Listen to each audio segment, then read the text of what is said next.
Welcome to episode 14 of the Bully Round Table. I'm your host, known as EBK Conway. Our co-host, Tony Gold, is having technical difficulties. He keeps getting kicked out.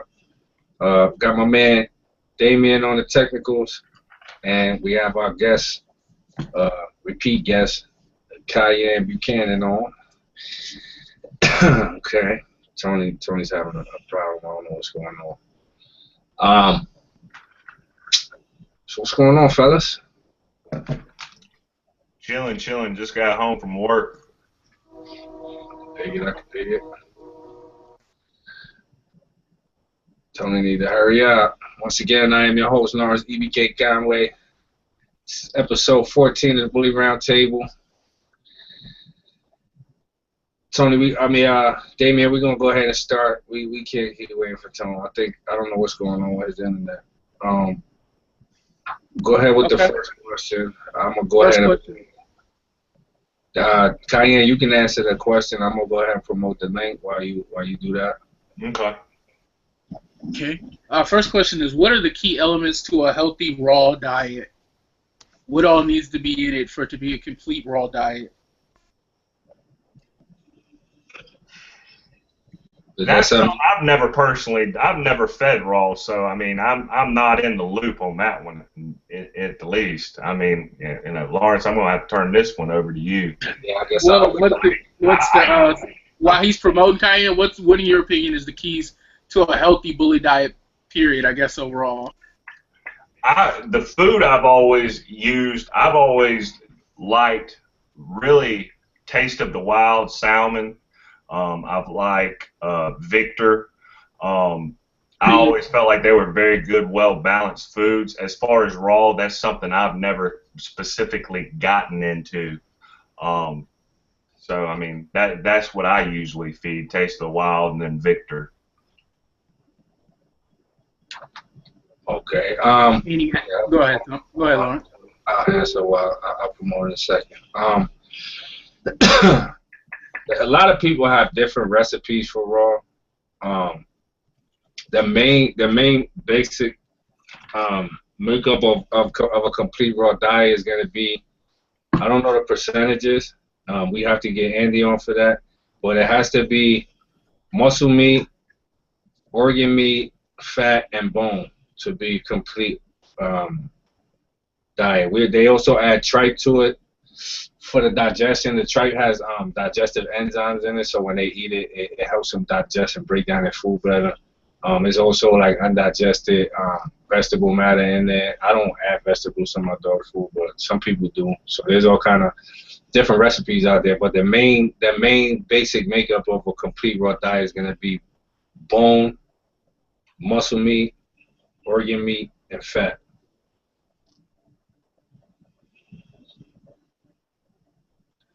Oh no, I don't think Tony's gonna get on. Go ahead, Damien. You got anything else? Okay. Cayenne, they want to know are there any different benefits you've noticed compared to people that you've seen raw just by feeding strictly kibble? And are there any additives that you add to your kibble?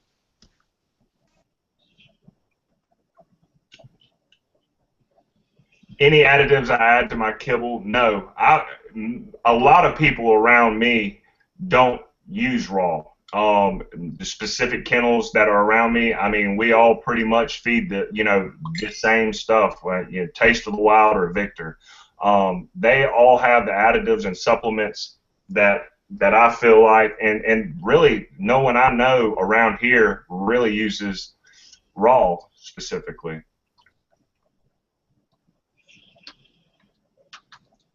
I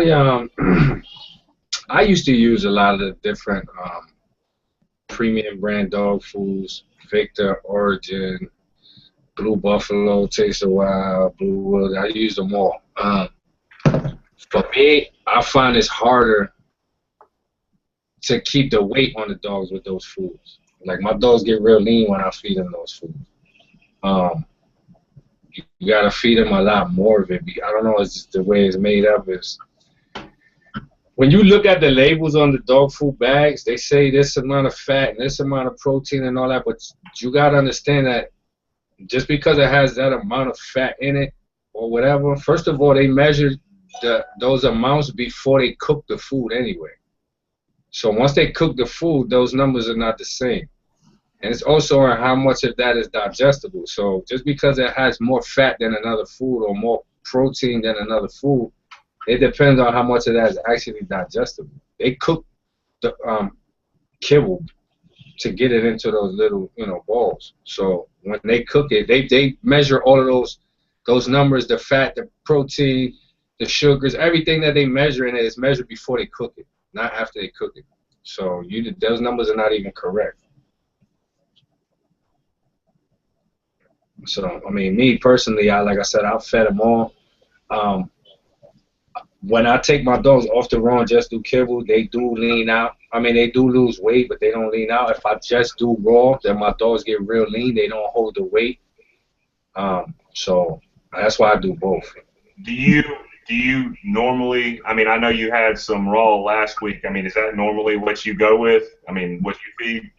Every day. That's whatever I feed my dogs, they get kibble and raw. It holds the weight, man. Like I said, I've tried everything, man. I tried all of the top name brand foods that they sell. I tried Bully Builder. I tried what's that other one? With the orange and yellow and red. What's the shit that they was giving out at the dog show? Builder. They got Builder. That's the name of the food. Builder. I tried that. I tried Bully Builder. I tried what's the name of that food Tony was ordering? He was ordering some food for us, and that shit was giving my dogs diarrhea like crazy. So I've tried them all. What I use, it may not work for everybody else. I use Extreme Athlete and the raw, and that's all I give my dogs. I don't add anything. I don't use Dine. I don't use none of that stuff. I just use Extreme Athlete and the raw. And when I have puppies, then I buy the Ultra 24 to add to my puppies' food. But I give all my dogs that when I have that. You know what I'm saying? Like when I'm feeding my puppies and they get in the milk, then I just give it to all my dogs. And that also adds, a lot of weight to the dogs too if you're trying to, put them pounds on the dogs. But I've tried all the foods just for me. I've tried them all, and I had them on Blue Buffalo and Blue Wilderness at the same time, and Boss lost so much weight. It was crazy. So, okay. Go ahead, Damien. How much of it do you think is genetic versus the diet, as far as holding mass, muscle mass, bone structure, stuff like that? It's all genetic. You can feed genetics, but you can't feed a dog to look a certain way. Like no matter how much you feed your dog, it's never gonna look a certain way if it's not bred to look that way. So it's all genetics.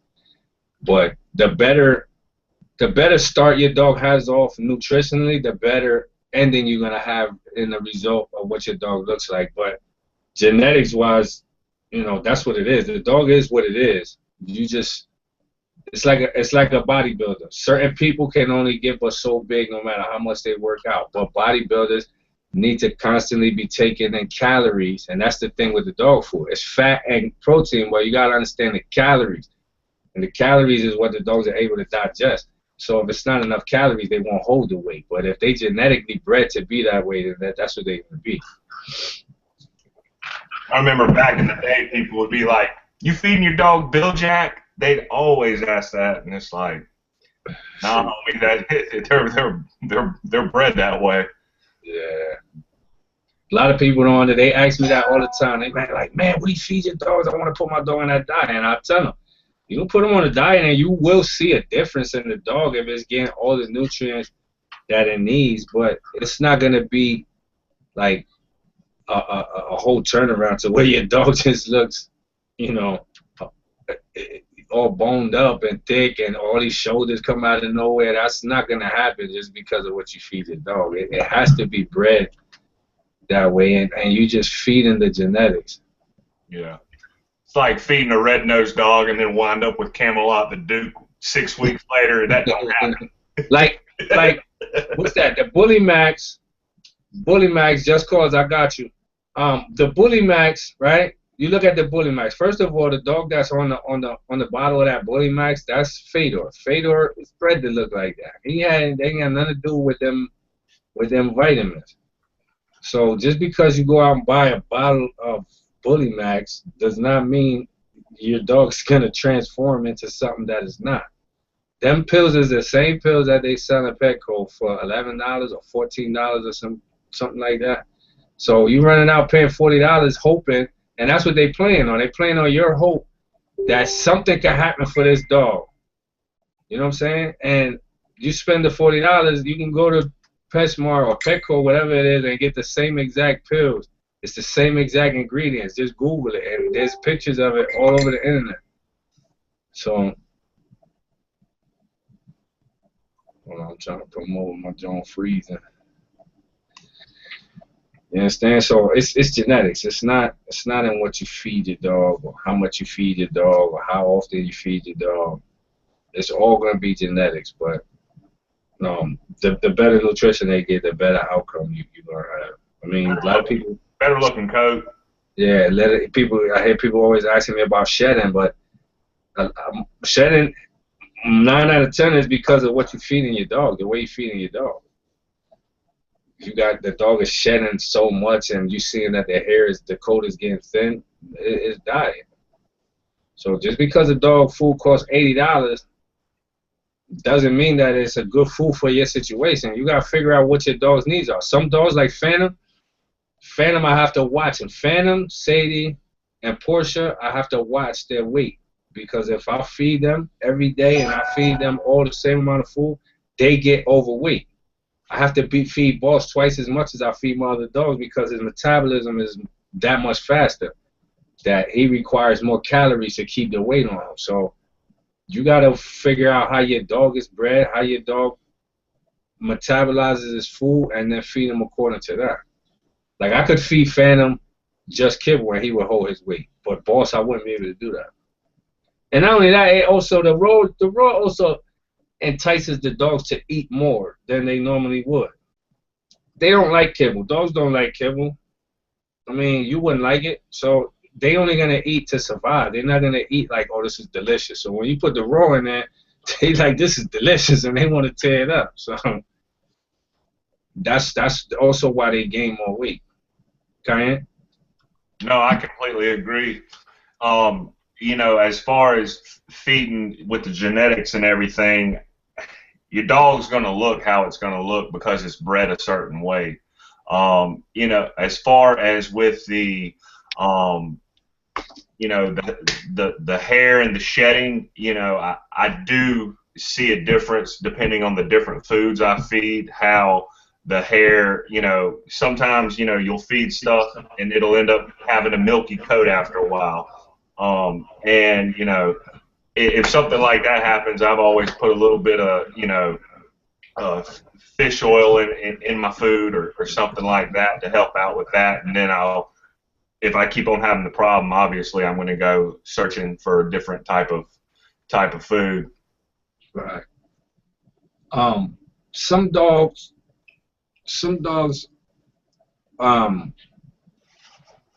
have allergies to certain things, so you gotta watch that. Somebody just put up a picture. They sent me a picture of the Diamond Naturals. I don't use any other Diamond products except Diamond Extreme Athlete. I use the puppy food, and they gave all my puppies severe diarrhea and all that. So I'm not saying Diamond food is like a great food. I'm just saying I use Extreme Athlete. That's the only food I feed my dogs.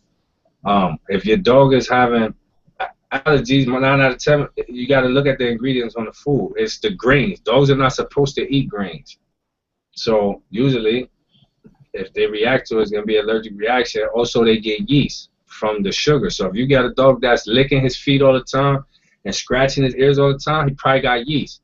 And the yeast comes from brown rice, sweet potatoes, the corn, you know, or any sugars, a lot of sugars that's in the food that feeds the yeast. So you have to know your dog. It's just like your kids. Some of your kids are gonna be allergic to this, so they're not gonna like that.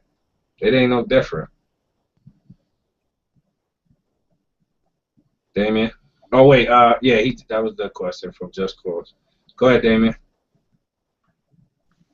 Okay, well, I know one question Lawrence can't answer because he don't know yet, but Cayenne is going to be March 19th, right? The next show you're going to, Cayenne, will be Yes. March 19th? Yep, in Atlanta. Have you made a decision, Lawrence?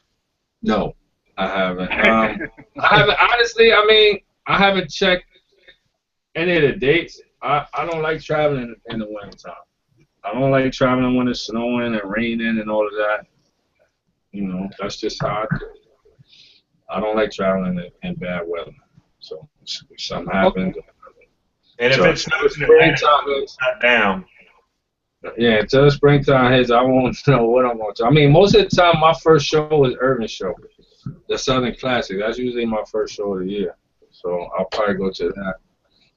And then I might go to Maryland and to Jersey, the two shows that they throw in Jersey, RKC and ABKC. I might go to the Georgia show with Tony. I'm not sure yet, though.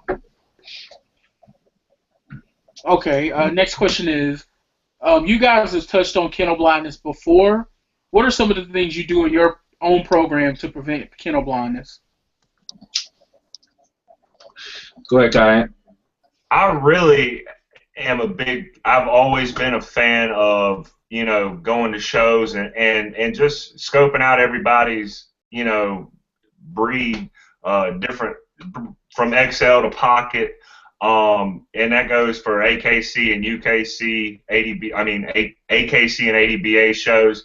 I always just go in with an open mind for looking at the dog, and I do like to look at the pedigree, but as far as kennel blindness, I think that I'm very fortunate. I think a lot of people, if they know what they're lacking, the American Bully is such a popular breed. We have a lot of nice kennels around here with a lot of nice programs, in my opinion. And so looking for something that I might be lacking is really not a hard thing to do. It's just, you've got to realize that at the end of the day, as much as you like your dogs, at some point you're going to need that to outcross to. And I am a fan of inbreeding and line breeding to an extent, but I've heard people say every 3 or 4 you need to bring it back, because you don't want to inbreed so heavily on your dog that even when you outcross it, it's still going to look like your shit.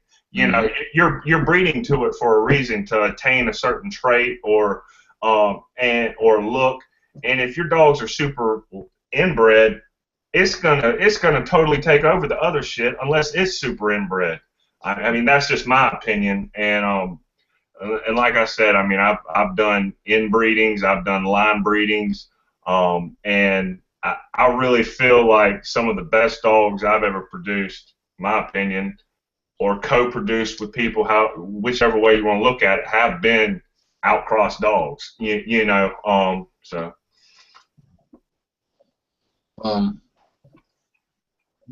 As far as kennel blindness, one, you have to be the type of person that's able to be honest with yourself. You have to have a knowledge of what you're looking at to understand what's wrong in your program. I know what problems I have in my program. So I try to, focus on those things. But also what I do is I do a lot of videos, just like, not to put up on Facebook, I do videos on my dogs just so I could see them different. Because when you see your dog in your house, it's different than when you see your dog on video. When you're watching the dog run around, you notice stuff about the dog that you don't notice when you see the dog every day just looking at it. So I do a lot of videos and look at that and see the things that I need to work on. So that's the way I try to, combat that. Damon? Okay, next question. Next question is, what are some of the things you guys look for when doing business within the bully world? It says, I know pretty much, what we all look for as far as consumers outside of the bully world, but is there anything that separates certain people in your mind that are better to do business with? Absolutely. Go ahead, Kyle. I mean, of course, I think that it is a large community, but if you go to the shows, like I've been going to shows for 10+ years, bully-esque or ABKC, RKC shows. Yeah, I mean, it is kind of a close community. You get out there and you meet people, and it's not heard. Word of mouth in business goes the same way in the bully community as it does with going to buy a car or any type of real estate, anything like that. I really feel like you will hear very quickly if you're around and you're looking for stuff who does good business and who does poor business.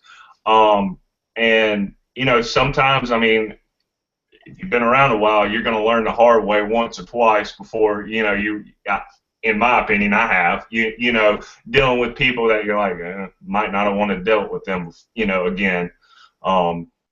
So I ask people, I'd even see who has purchased dogs prior and then kind of call them and say, hey, how'd you like your experience with that kennel or that person, and are you satisfied with how they treated you and the service the dog they provided with you, and I'd go from there. I mean, if you're looking to spend X amount of dollars, it's worth making a phone call or two and getting someone's opinion who's dealt with them. Yep. I tell people all the time when they seem unsure to me, I tell them, just make a post and put it up on Facebook. Ask people if they ever dealt with me and what was the experience. A lot of time, I mean, that's the main thing, but there's stuff you could do on your own as well. Like, if you go on a breeder's page and they don't have no pictures of themselves, no videos of themselves, no videos of their dogs, you might want to wonder why. You know what I'm saying? If you in a community where you're dealing with people all the time, you want people to know who you are. So why your head is cut out of every picture that you have posted up of you and your dogs and stuff like that? You want to look at the way people treat their dogs and take care of their dogs. The way the puppies is treated has a lot to do with what type of dog you're gonna get. Their breeding efforts, past breedings and puppies. You know what I'm saying? You got a lot of breeders that you'll see puppies. They'll take videos of their puppies and they'll take pictures of their puppies, and when they start getting a little older, like 4 or 5 weeks old, and they don't like the way they look, you won't see them anymore. And those are the pictures that they'll keep sending you while they're trying to sell their dog. So if you see a breeder, they're not showing you what they got. Always keep showing you what they got, the progress of their dogs, and looking at the dogs that people purchase for them and how they turning out and stuff like that. So there's things you can do on your own that will, help you protect yourself also. Go ahead, Damien. All right. Let's see here. No, you've already answered that, so we're gonna move on to the next question. How big a part of presentation do you think the show ring actually is? I know generally, of course, if you see someone with a good-looking dog and they're dressed nice as well, it's going to make an impression. But what are some of the takeaways as far as presentation you've seen? I personally went to a show and seen booths that are really set up well, ones that are not so set up, and bare booths as well. Do you think that hurts or affects the breeder's reputation? I think it absolutely does. Everybody knows me when I go to the shows. I dress my booth up. I don't play. I got all kind of pictures, nice frames, and I'm gonna echo.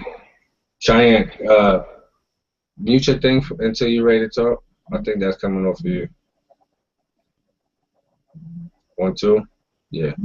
I dress my booth up. I got a nice black, tablecloth that I put on my table, and I put my pictures up there, and I got my cards, and I got a sign that's lit up, and I got 2 banners, one for around the front of my table and one for behind me. You know what I'm saying? I bring my own chairs. Sometimes my homie comes out and he cooks. The show is not just when you go to shows, it's not just about going in the ring and winning ribbons, because there's a lot of people that do that. So you want to separate yourself from other people and make yourself stand out. You don't want to use the little piece of cardboard that has your name on it to represent your kennel when you go to a show. Spend the money on a banner. I mean, that's one of my banners right there. You know what I'm saying? So don't be cheap. Spend the money and buy a banner.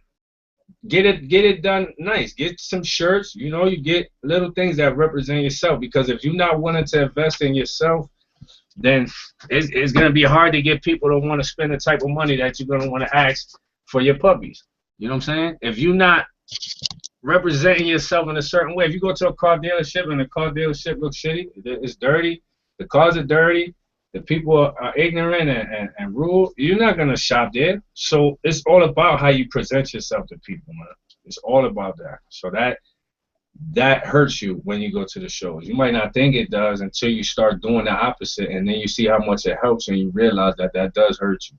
It makes you look bad. It makes you look like you don't care. You don't take care of your dogs. You don't make sure your dogs look right all year round. If you show your dogs, you should not have to prep your dogs for shows.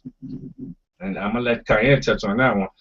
Your dog should be in the same condition all year round. All you should have to do is bathe your dogs and put them in the car and roll out, in my opinion. I mean, Cayenne? Yeah, I mean, I definitely think that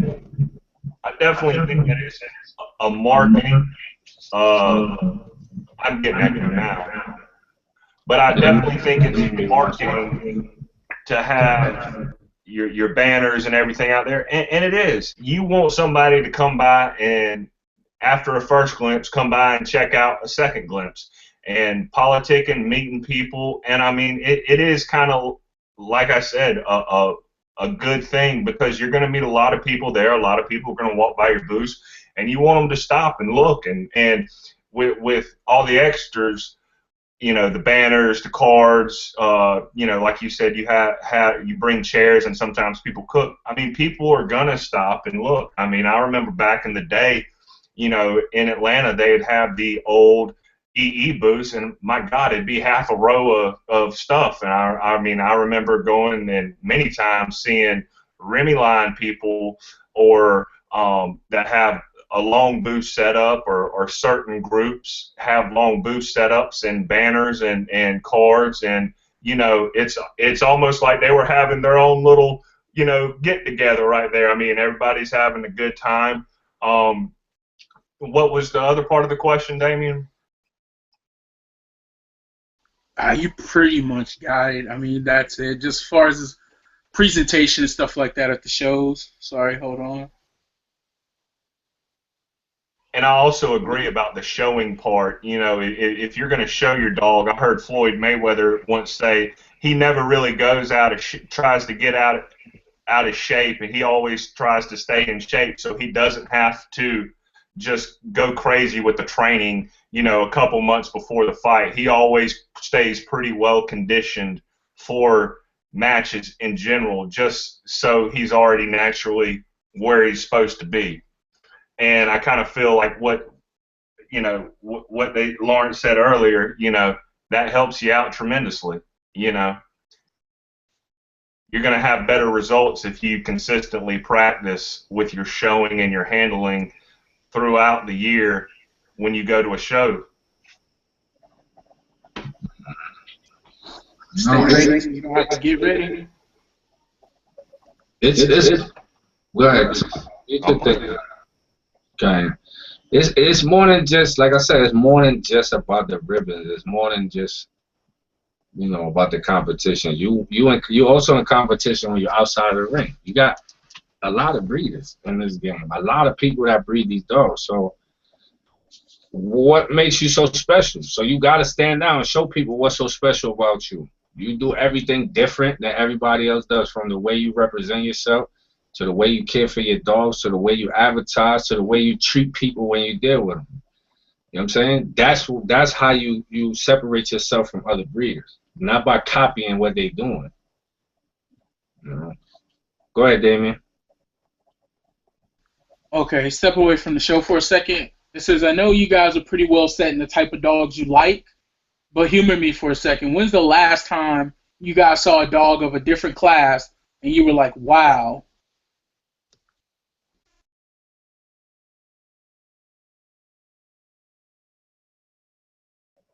Go ahead, Kyan. I was at the 2010 Nationals, and I saw an XL from Blue Line Kennels named MC Hammer, and that dog was absolutely amazing. It was not a tall, gangly dog like you see a lot. You know, it was very bully, a lot of mass, nice tight feet, short back, and he was definitely about 110 to 120. And I'm not a huge XL fan, not saying anything bad about him, just, you know, I prefer a standard classic. And, I mean, he was absolutely an amazing dog. And then I've seen a few extremes over the year, or what I consider extremes that I've liked. You know, I remember there was a dog up your way, Lawrence. I believe his name was Sideshow. He was a black and white corrupt son. Yeah, I remember. And I thought, you know, he was pretty nice as well. Yeah, I remember. Yeah, that's right. I forgot all about him. Disappeared, huh?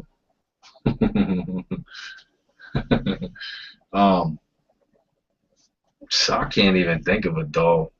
I mean, I've seen a lot of dogs that I thought were nice, but nothing that just had me like, wow. Like, I think I look too hard. Just like I look at my dogs and see what's wrong with them, I see dogs that I look at and I'm like, wow, and then I see that one little thing that, you know, so I've seen a lot of nice dogs, but I haven't seen none that had me like crazy to where I want to add it to my program. I see a lot more nicer females that I want to use or I want to own than males for what I'm got in my mind, because I'm focused on my style of dog, so I really don't pay attention to the other styles too much. I see them, you know, they're nice, whatever, but I don't really pay attention to other classes of dogs as far as like something that I would like or add to my program or anything like that. So I can't really say. Go ahead, Damien. Okay. Says next question. Wow. It says, I know you guys really do not hate exotics, as you disclosed before, and you've talked about using measured exotics in your programs. So have you guys really given any thought into when that would actually happen, or is it just plans for in the future, down the road? I know not you, Cayenne. I'm going to tell you like this, man. After seeing some of these damn videos last week, that is the most ridiculous shit I've ever seen, man. The way they got them dogs sitting on them tables like that, the dogs look like they about to die. Like, it's ridiculous. And you see these people crowding around, snapping pictures and videos, and it's ridiculous. They praising garbage. I mean, these dogs can't breathe. They can't walk. You got two people holding. The dog is this big. Why take two people to hold the dog up on four legs? You got the dude is holding the dog up in the front, and you see his man got the dog holding him up. He's on the side like this, holding the dog's back legs up.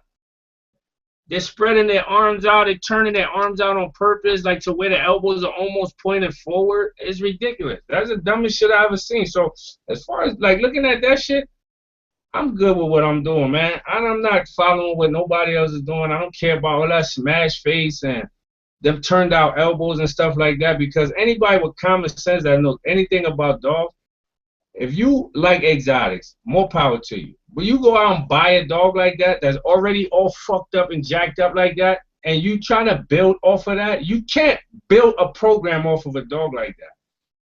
They talking about 3 times this and 4 times that and 8 times this, but how can you build a program off of a dog that's jacked up like that? And you inbreeding and breeding it to dogs that have the same issues?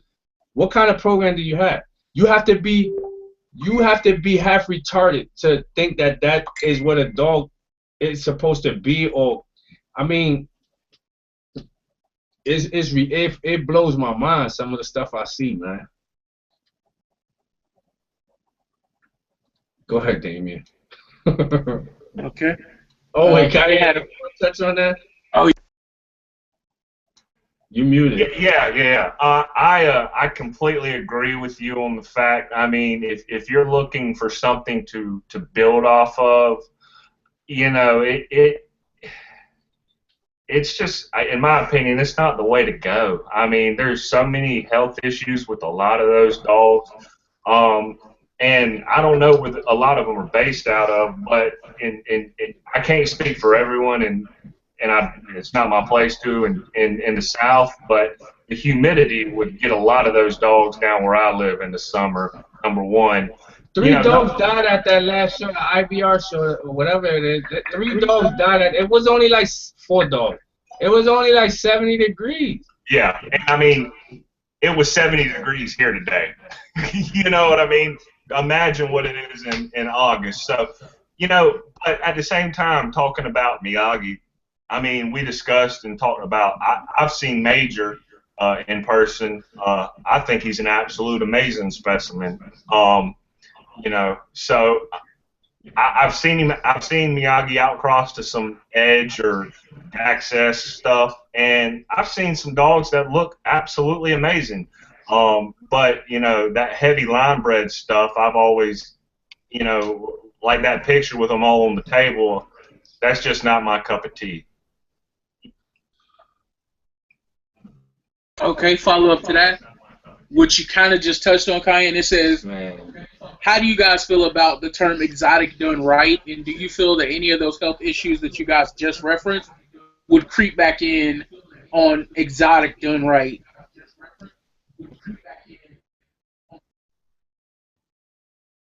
Okay, here's my problem with clean exotics done right. Here's my problem with that. I'm not gonna name no names. You got a few breeders that are actually breeding bulldogs to their bullies and admitting it and just putting it out there because they're trying to build a different kind of dog. But the problem is that those dogs look exactly like the American bullies because they're not admitting what was used in the dogs. So these dogs that they're mixing direct look just like these dogs. If you're going to take an exotic is supposed to be separate than the bully. If you take an exotic and say exotic done right, clean exotic, it looks like an American bully. So what is the point of having it? I don't understand what's the point. So what they have separated themselves into the exotic, if you clean it up, you're making bullies again because it's exactly the same shit. The only reason why the exotics are what they are is because they're taking F1s to F1s over and over and over again. But American bullies, I can't remember the guy's name. He should be a judge. He's breeding bulldogs to bullies. They look exactly like the American bullies. It's another guy. I'm not going. Well, Rio, he admits it. Rio's dogs to me look like everybody else's dogs. His dogs have a lot better structure, but when you look at them, they look like American bullies. They don't look any different.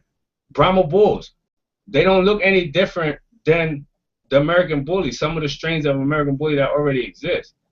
So to do the whole clean exotic thing wouldn't make any sense at all. For that, you're not going to call it an exotic anymore. Because they coined the term exotic to separate themselves from the American bully because people were getting tired of seeing them jacked up dogs being called American bullies. That's why they started calling them exotic. So now that idea of what an exotic is stuck in your mind. If you go back to being clean, it's not an exotic anymore. It's an American bully. You agree? Disagree? I agree wholeheartedly. You hit the nail on the head. This don't make no sense at all. But go ahead, Damien. Okay, with that being said, oh wow, sorry about that echo. With that being said, I know it's considered the exotic is considered a separate breed from the American bully, but do you guys think there should be a complete separation, like them not at shows? Because I see a lot of the registries having fun shows for exotics and things like that. Do you guys think that's sending the right message or the wrong message? It's sending a money message. That's what it's about. They said there was not supposed to be no exotics at the Nationals, right? That they weren't allowed to do stack-offs and all that. They still did it anyway in the back of the building. They're not going to turn down the money. That's why people are going to keep coming. And even if they do stop turning down the money, there's other registries that are so greedy that they allow people a platform to do that. It's ridiculous. You understand that the problem is you got so many people who want to make money that have no idea what they're doing with these dogs. It's more people that are greedy and want to make money that don't know shit about dogs than there are people who want to make money that know about dogs. That's why you see those shows are packed with a bunch of dudes that don't know shit about dogs. You know, there's more people in this world that don't know shit about certain things. Like, everybody don't know how to fix an airplane. Everybody doesn't know how to drive a diesel truck. As simple as that may sound. So you got all these people that want to make money and be breeders, but don't know shit about dogs, and all of the places that are respectable are turning them away. So they're doing their own thing. Nobody's telling them they can't do it. I mean, you hear some of the stuff these guys are saying. You see how their dogs are suffering, and they don't even realize it. And they continue to push these little dogs. They sit at home and they don't do anything. You see the videos of these dogs, they don't move for seconds. Like, the dogs are standing literally like this, and all they're moving is their eyes, and they're breathing hard as hell. So now you're taking this dog out, and you're moving them all over the place all day long, and you're walking them over here, and you're walking them over here. He's around all these people and all these animals that he never been around, and they don't care. They just want to get a picture taken of their dog. And you see them twisting their arms. Go look at the videos of how hard they're twisting these dogs' arms forward to get that spread. You want spread, breathe for it. You don't have to turn your dog's elbows out to get spread. If you have to do that, then the dog don't have no spread. Why do you think every time the dogs get ready to take a step in the video shuts off? Or if the dog is sitting down, as soon as the dog gets ready to stand up, they shut the video off, because you'll see that once the dog takes a step, it'll go into its natural stance and the chest will get real narrow. You know, so these guys don't know nothing about dogs. They don't know what the hell they're doing. And those dogs are terrible looking. They already got exotics banned in Canada. So go ahead, Damien. Oh, go ahead, Shakayan. Yeah, I mean, I kind of feel like if they're going to a big show and there's exotics there, it doesn't bother me. Not my cup of tea, but a lot of what I have is not a lot of people's cup of tea. You know, the issue, like you said, when it comes down to it, is the health issue for the dogs for me. But if I feel like you're at this big expo, I've never had someone ask me when I'm paying for a booth what style of dog I breed, you know, before I go and check in. And plus, if it's a multi-breed event, you know, it doesn't bother me if they're there. You know what I mean? Now, what's the point of going if you're not gonna, you know, there's not a class for your, or a breed, a show for your breed to place in, you know, but I mean, that's kind of how I feel. It's not my cup of tea, but they don't bother me being there. Okay, I'm about to share this video, okay? And we're gonna break a couple things down, because I don't think all these people saying badass this, but they don't know shit about dogs, man. Okay, I'm gonna play this video. Okay, first of all, if you notice, that first dog is soaking wet.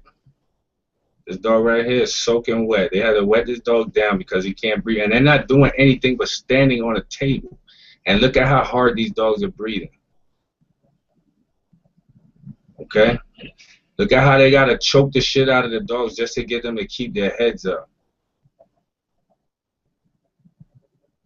They want to hold their heads down. What do? Look, spread the legs out. Turn them out. Look at that little dog.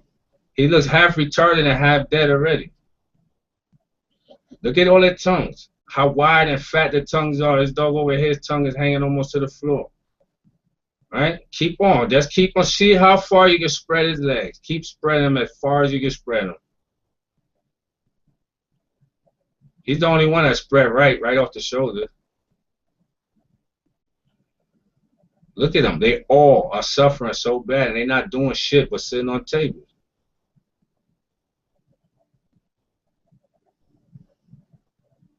When you see that curl in the tongue like that, them dogs is ready to overheat, man. That's ridiculous, man. On tables, at shows, and they're giving out ribbons and trophies for this crap. Look at this little dog right here. Look at how far his tongue is sticking out, how curled it is.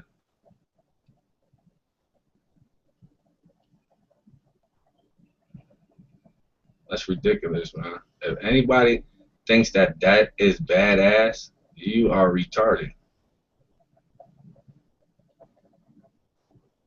So if you want a lesson on it, just go watch those videos and you'll see. This little dog right here, I'd be surprised if this wasn't one of the dogs that died. I don't know who died or what died.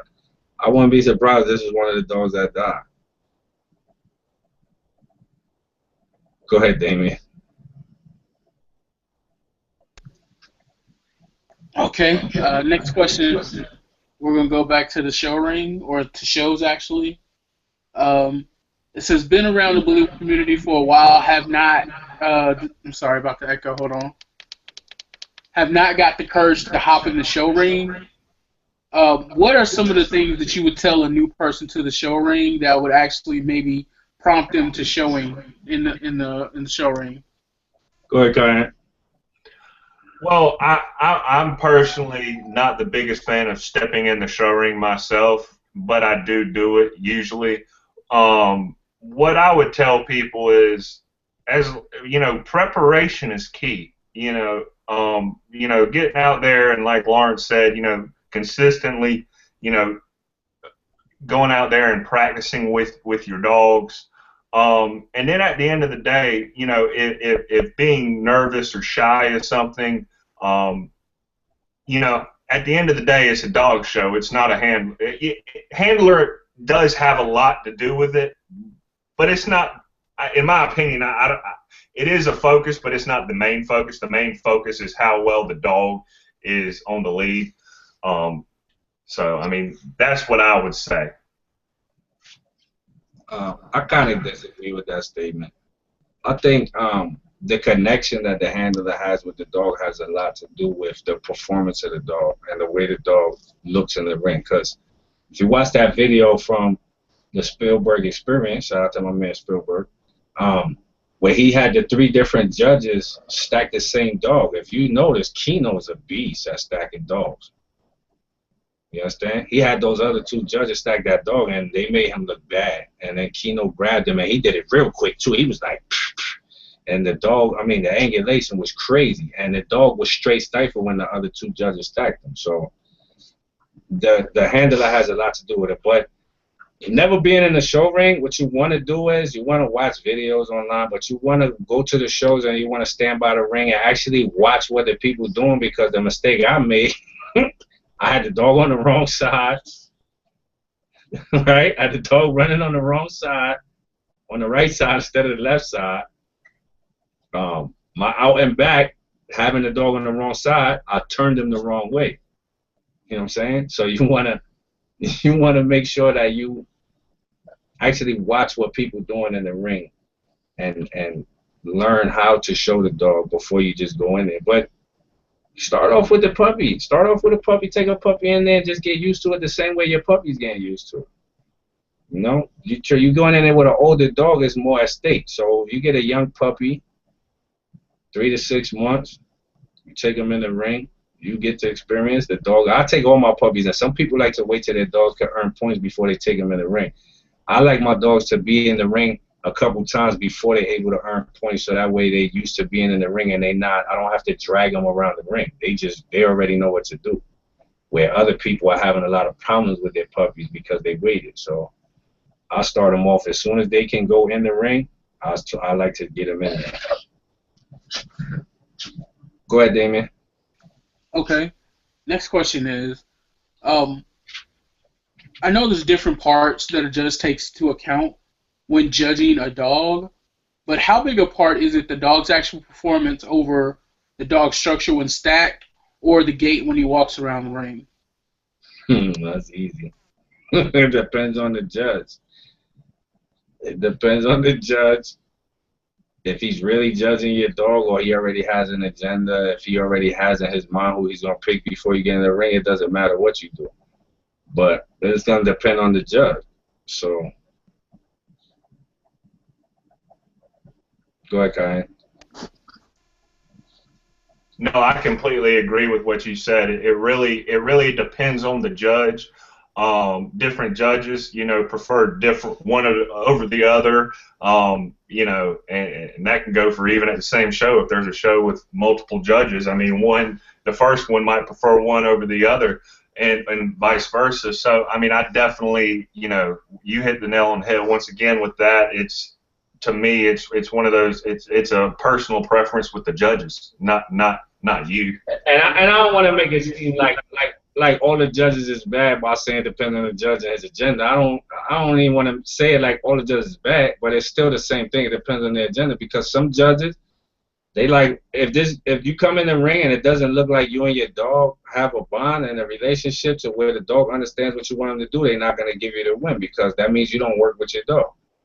Some judges don't care how the dog performs. They care more about what the dog looks like structure-wise. You know what I'm saying? So it depends on the judge. Go ahead, Damien.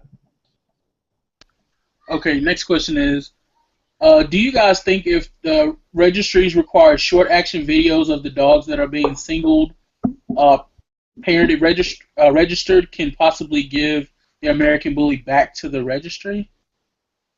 That's how it's worded, but I think it says if the registries required a short action videos of dogs that are being single and permanently registered, could that possibly give the American Bully back to the actual registry?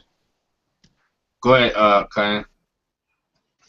Yeah, I mean, that's a different question. I feel that with my experience with the ABKC, they have been great with customer service and questions I've had. As far as I guess if they're talking about their own personal development of the American Bully with single registration with videos, I really don't think that the videos are going to make much of a difference. If it's a dog they don't like, they'll be able to see it in the pictures. And plus I feel like with the videos, the breed's already so popular. Maybe if it was not as a popular of a breed and were not so many people already registering with them and single registering, and we're talking about probably the most popular breed of all time. So having a few videos sent in for single registration, I just don't think it's going to make that big of a difference.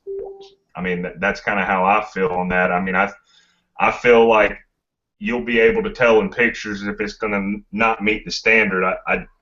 It's a great thought, but I don't think you're going to get the results that you're looking for, is what I'm trying to convey. Mm-hmm. It's too many people to try to police. You asking the registry to police everybody, and it's too many people. And then what about the litters? You know what I'm saying? So it would be too much. They wouldn't have enough staff and time to do that, go through all those videos, and I mean, I don't think that will help. Go ahead, Damien. Okay, next question is, help me understand this. I've been to several shows this show season so far, Arkansas, Texas, and a couple other places. One thing I'm consistently seeing is shorty bulls, or shorty bulls or Frenchies winning best in shows over American Bullies that are either equally as qualified or awesome. What makes the shorty bull or the Frenchie that more impressive than the American Bully? Because now judges and reps are breeding them. So that's why there's a lot of people switching over to breed. If you watch who breeds shorty bulls and who breeds Frenchies that are reps and judges, then you'll understand why. You understand? The focus is shifting from the American Bully to the Frenchies with a lot of people, because the market is so saturated with people that don't know how to breed that it's not as lucrative for some people as it was, especially if you're not going hard pushing. So what do? You switch to the next most popular breed that's coming up and try to get in there before everybody else get in there and develop your clientele as the breed grows. That's why it's happening like that. Because I see it also. There's no way some of these little dogs should be winning against some of these bullies. So, Kyan? I think it has to do with what you said, and plus it's kind of the effect of the new girl at school, with the fact that, only in the past couple years, yeah, I say couple, it might have been 3 or 4, but you know, have I really started to see a lot of Frenchies. I mean, Shorty Bulls were a few years before that, and you know, there's a lot of Shorty Bulls that I really like, you know, and like you said, I think that the market's so saturated, you know, with what you had to say with far as, you know, selling dogs. And plus, I think another thing also, that a reason that they're popular is they're half the size. I mean, they're half the size, and almost 3 times as much money. Yeah, the money's better. I mean, if you know what you're doing, that's the thing. You can't just switch. You can't, listen. For everybody that's thinking about switching to Frenchies or Shorty Bulls because you're not, and now we see who these people are who have trouble selling their puppies in the bullies, and so then they go and they switch to the Frenchies. If you're not having success in the bullies, you're probably not going to have success in the Frenchies either, because the reason why you're not having success is because of the way that you either do business, the way that you advertise, the way that you market, who you market to. Just because you sell bullies don't mean that you're going to sell your bullies to the bully community. You want to market your dogs to people who actually like your style of dog. Makes no sense at all to try to market pockets to people who like XLs, or vice versa, or people who like standards. You're trying to sell them a pocket. There's a market for each class of these dogs. You can't just push into a market where you don't belong. So switching to another breed may be easier because the market is like more, you know, it's not as diverse with all of the different people and all the different looks of the dogs. It's Frenchie, so the market is smaller. You may have a little more success, but if you don't change the way you grind and the way you push and advertise and shit like that, it's not going to be any different switching to another breed. Cayenne? no, I mean, I feel the same way as well. I feel that, you know, if you are going towards Frenchies and Shorty Bulls, it is one class. They're very small, compact dogs, and you know, it's a hard one to figure out. I'm very interested to see the development of both breeds within the ABKC. They're gonna kill. They're gonna ruin the Frenchies the same way they ruining the English Bulldogs. They're gonna ruin them, and that's the sad part about our community, because it's not just the people that's breeding exotics that's doing it. You know what I'm saying? You taking these Frenchies and these English Bulldogs, and only in our community are people breeding these dogs so far away from what they're supposed to be. You know what I'm saying? Like, these English Bulldogs have so much bone and so much head. They're starting to get real bad feet and crazy rears and all that crap. Now you're starting to see the Frenchies are getting real small, and their eyes are on the side of their heads, and you see these little mini English Bulldogs that look half retarded. Their eyes are sticking out like this, so they run with their head sideways because they can't see if they hold their head straight. They can't bark. They can barely walk. It's the same thing. It's our community. It's the people in our community, because a bunch of people that don't know nothing about dogs. But I think there is just a bigger group of people who have come over from the AKC to the ABKC to showcase their Frenchies, and I do feel like there's enough of people out there, and they haven't reached the popularity like the bullies yet. I do feel like it could be different in the fact that you don't have 4 different classes. I don't know what you see, Cayenne, but I can tell you right now, 8 out of 10 yards right now, they got some type of either French or English Bulldog in their yard. They're more popular than what you think they are. A lot of people have Frenchies and English Bulldogs on their yard. Some of them is not showing you, and some of them are. But there's a lot of people that have Bulldogs on their yard. You know what I'm saying? And like I said, when you have people that want to breed dogs to try to outdo the next person as far as like their dog just being, because everybody goes crazy when they see the freakiness. You know what I'm saying? And And the freakiness looks cool, but if the dog can't do anything, what's the point of the freakiness? Like, take the freakiness to a certain extreme to where the dog is still able to move. If you have a dog that can't do nothing but sit still, and it's hard, it's gonna be hard because now that they're so popular in China. China loves those little ugly little freaky dogs. So as long as they keep spending money on these dogs, I mean, they put up a damn carving in stone of Miyagi in China. He's an icon over there. So as long as people are spending money on those dogs, they ain't gonna go nowhere. But it's sad because them dogs look they look retarded. They look like retarded. I mean, you look at their faces, look at their eyes, look at the way they look at the people. Their heads be shaking and all type of shit. They don't look directly at you. You call them, they don't come. They can't hold their own heads up. They walk, they gotta swing their arms around, and people are like, man, that's badass. And I'm like, what? Go ahead, Damien. Okay, it says, Lawrence, speaking of what you just said, a lot of people who breed dogs actually don't know anything about breeding. With that being said, what are some of the information, or what are some of the things you've researched yourself to improve people with less knowledge, basically? I don't read. There's no information out about bullies. You're not gonna find, if you looking to learn about the bullies, you're not gonna find any information. You need to learn about dogs. Period. Now you gotta understand that every breed is different with the bone and the mass and this and that. The structure's not gonna be the same on every dog. I think it's dumb to think that you want these dogs to carry so much bone and mass, but at the same time, you want them to look like an Amstaff. It's not going to happen. You know what I'm saying? So, I don't know. Go ahead, Kyrie. I feel that, with people asking, a lot of people don't ask.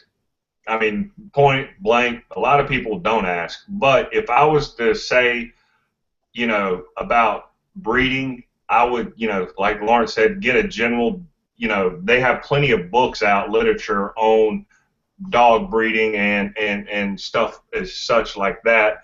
And if you were going to get a book, I'd say you might want to get a couple of real educational pit bull books, but then you probably want to get a couple educational bulldog books. Yeah, it would be a waste of time to get pit bull literature on a bully.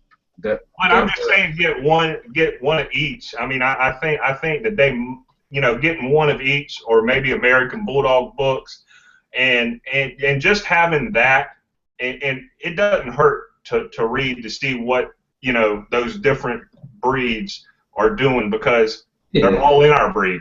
Right. You want to learn about all the breeds and stuff, but the general knowledge you want to have is health.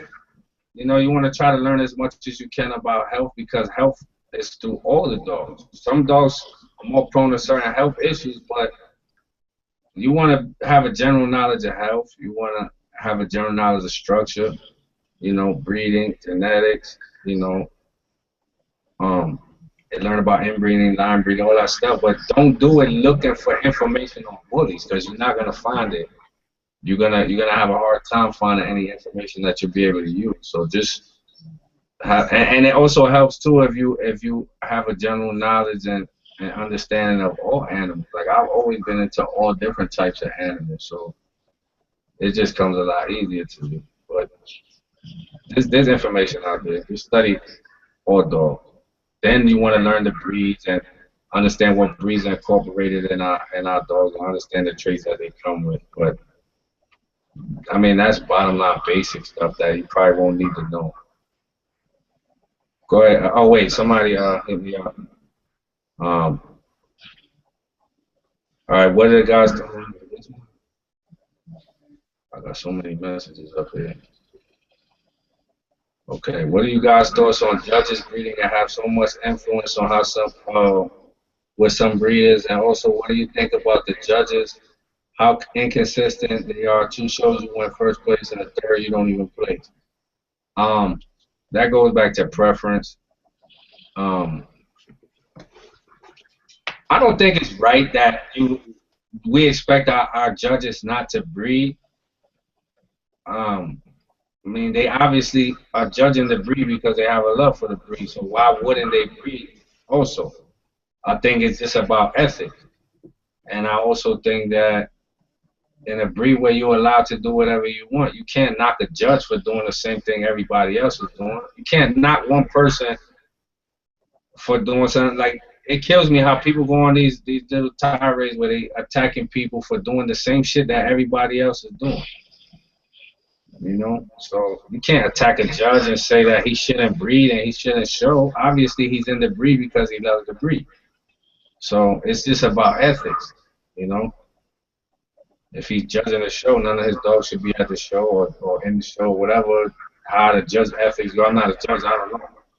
But that's what it's about. It's not about whether or not they breed or not, because that's why they judge it. They love the dogs. Okay.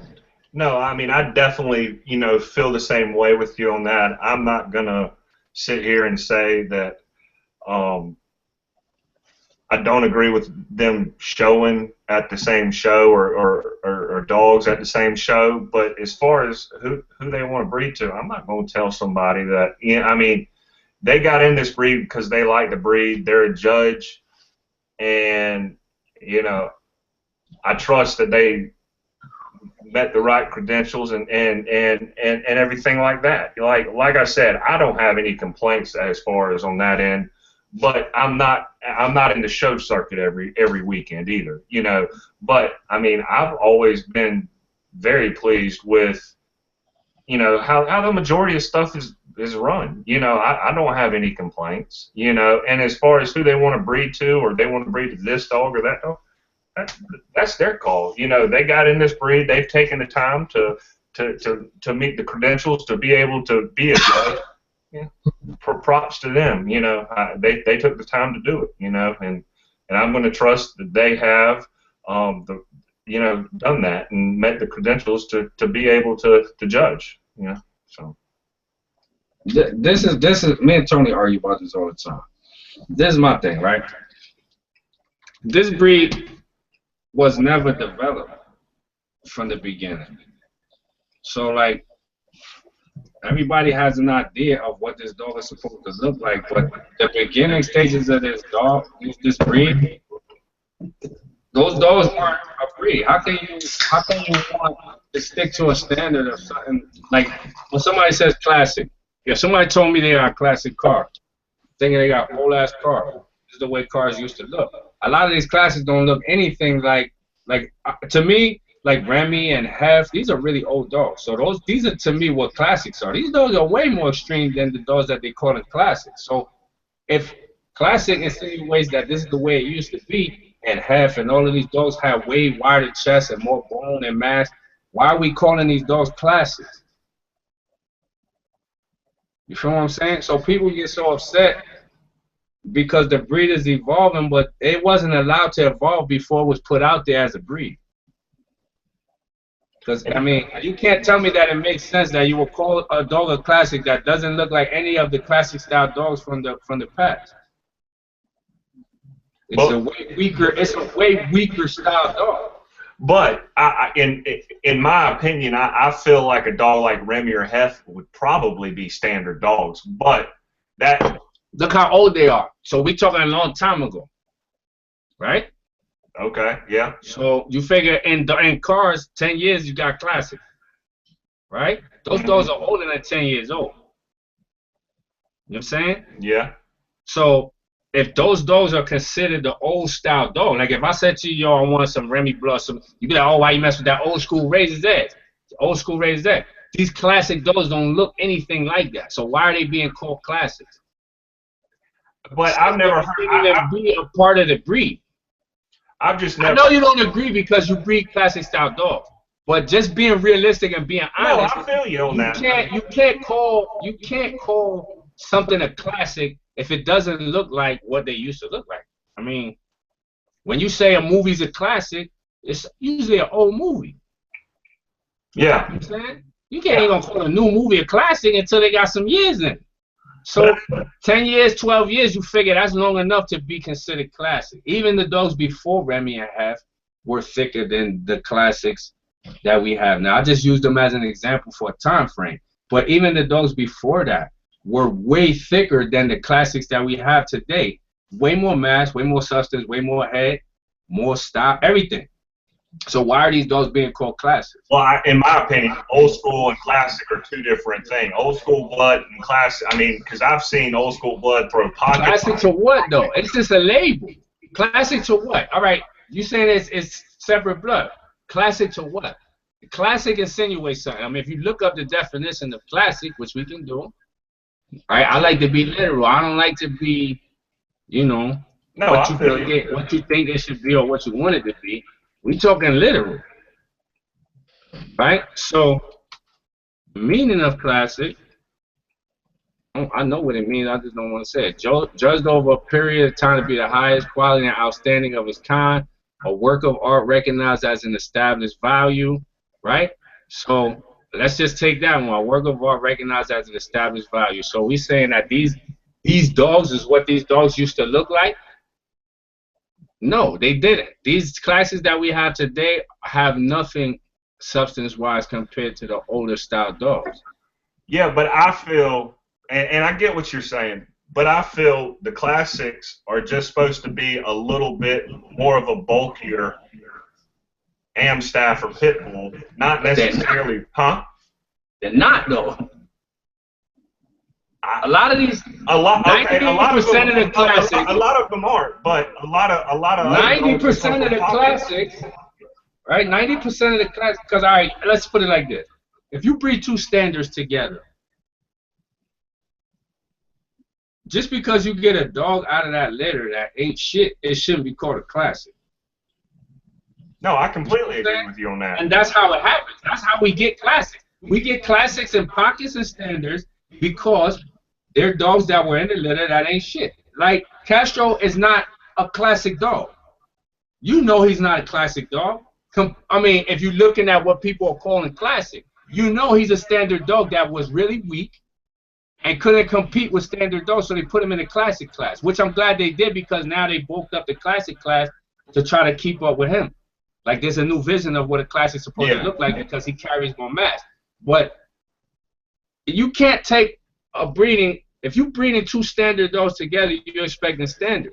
If you get any classics out of that litter, you should not be selling those dogs, you know, as show dogs. So somebody could take this dog that came over standard breeding and use it as a classic. But if you want classics, you should be breeding classics to classics and pockets to pockets, and not taking pockets off of standards and putting them in a pocket class. But I didn't know you were talking about that. Yeah, I don't completely agree. It's like, for instance, if I'm breeding two pocket Paco dogs together, or whatever pocket dogs, and then I pop out a classic or I pop out a standard, to me, I honestly believe that a lot of the strains breed homogeneous to what they look like. Like I said, you know, breeding classics together, that's great if you get classics. But if you're breeding standards or you're breeding extremes and that's your home and you pop out a classic, yeah, I don't really agree with it being shown in the classic class. If that's what you're talking about, yeah, I'm right. Well, a lot of that is the reason why the classics looks the way they look. But your dogs, listen, you and Tony, like Tony don't breed classes. I don't want to think I'm saying breed classes, but you and Tony breed a lot of the same blood. Yeah. Your dogs carry more mass than a lot of the classes that we're speaking about. That's why I said, even though you breed classics, that's why you feel that way, but we're talking about in general. I mean, we have pocket dogs that are put in the classic class. I'm not going to say nobody's name. If you know what I'm saying, you know what dog I'm talking about. There's a pocket champion. He looks like a freaking Jack Russell. Okay? He came off of a more extreme breeding. You feel what I'm saying? So that's why the pocket class looks the way it looks, because people are like, they having litters and they sit in and wait until they get old enough to figure out what class they go in, and that's where they put them. And that's, to me, that's ridiculous. If you got pockets that are throwing standards, it's because they came off of a litter where they were standard and pockets in the same litter. If you take two pockets together, you should get pockets. If you're getting standards because there's standard dogs in the background. You know what I'm saying? So Yeah. by continuing to take those dogs and use them in different classes, it's like when you got exotics. When exotics first came out, depending on how the puppy looked, this one's an exotic and this one is an American Bully. But I think that the other thing I feel is it doesn't help if you don't agree with it on that matter, breeding two standards and having a classic pop out of the standard, which I understand and I kind of do agree with you on that. But at the same time, if that's the case, then there just needs to be one class. And that's what I said, but nobody agrees with me on that. I think there should be a standard and a pocket class.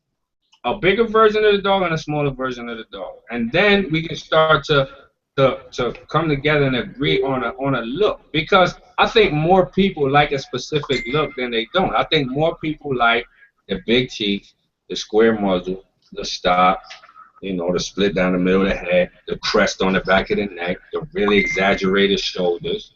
You know what I'm saying? Low to the ground, a lot of drop, a lot of bone, a lot of body, short back. You know what I'm saying? To me, that is generally what people want when they think about, oh, he finally made it. Let's see if he can stay in. Damn, we lose him? Nah, he muted it. So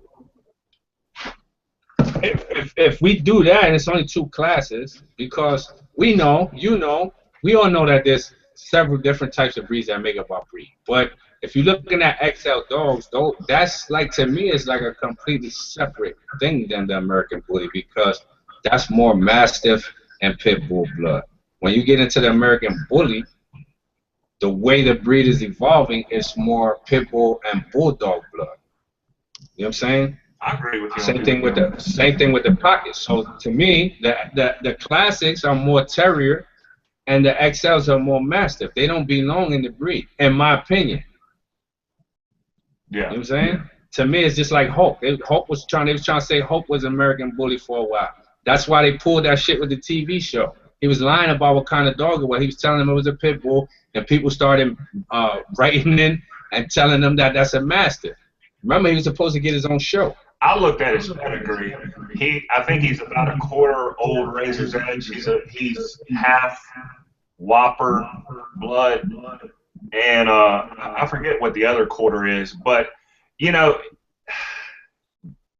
at what point do you say he's all of it? You know what I mean? Because he's got all of it in him. Now he does favor. He's way too big. He's way too big to even fit the standard. That's what we was talking about the last time. I'm gonna say it again. A lot of people, classics don't fit the standard. People that breed classics cry about the standard all the time. Standard, yeah, I breed to the standard. You can do what you want. I breed to the standard, but I pulled the standard up. You're not breeding to the standard. Somebody's Cayenne, mute your thing. That's my bad. You're not breeding to the standard. If you read what the standard says and you look at your dog, you'll see you're not breeding to the standard. So even the classic standard, the classics that you see today don't even fit the classic standard. I'm not even talking about the standard. I'm talking about the classic standard. They don't fit, because even the classics call for a more bulkier dog. You understand? And you look at a lot of these dogs, they have really narrow chests. They have no spread. They have no bone. They got no head. They're taller dogs. You know what I'm saying? They have good structure, but that's not, there's nothing about the structure in the standard. The structure is just something that you should know to breed for as a breeder. There's nothing about the structure in the standard. So you saying because your dog is correct that you breed to the structure means that you haven't read the standard, because it doesn't say anything about structure in the standard. It calls for what the dog is built like. That's what it's telling you about in the standard. And it calls for a bulkier dog, even in the classic class. So, to me, the classics and the XLs don't belong in the breed. Go ahead, Damien. Okay, next question is, I heard you guys touch on this topic before as far as being a consistent breeder with consistent litters, and I've heard the number 75% thrown around as well. With that being said, if you're not getting the 75%, is it due to the fact the dogs you're breeding are not up to par, or is it something you may be doing wrong as far as with the breeding itself? Go ahead, Kyan. I'm gonna look for a video real quick. 75% of what? I guess the litter. 75% consistent litter. I don't. Well, with the blood I deal with, I specifically I have a lot of outcrosses. As far as getting a homogeneous look, I think it's probably very hard for a lot of different American bully breeders to get a headpiece that looks consistent throughout the whole litter. That is hard. That is definitely hard. And I mean, I've seen it even deal with old school edge before. You'll have more of a Monster G look in the jowls or a Rock and Ruby look in the jowls, and then you'll have another one that'll have more of a pit bull head, or a large pit bull head, but a pit bull head. Now, I see a lot of litters that are a more consistent look, but I think that goes along with what's in the makeup of these dogs. Is this breed is still so young as far as getting headpieces. I think that if you are breeding and do like those heavy jowls, I do think that is a very hard thing to have a consistent litter with one of those Rock and Ruby-esque headpieces, unless you're just, line breeding on that pretty exclusively. So, I mean, that's kind of how I feel. I can't speak for everyone because I don't breed everyone's blood, but, I mean, I can see that with my blood. I do have some old school edge with some Monster G in there across with my dogs, and some of my dogs will come out with more of a more blunt American Bully headpiece, and then I'll have some that have more of a larger American Amstaff headpiece. So I think that has to do with also where the breed is at as a whole and is still being developed. He's right. Like, go ahead, mute your thing, Ken.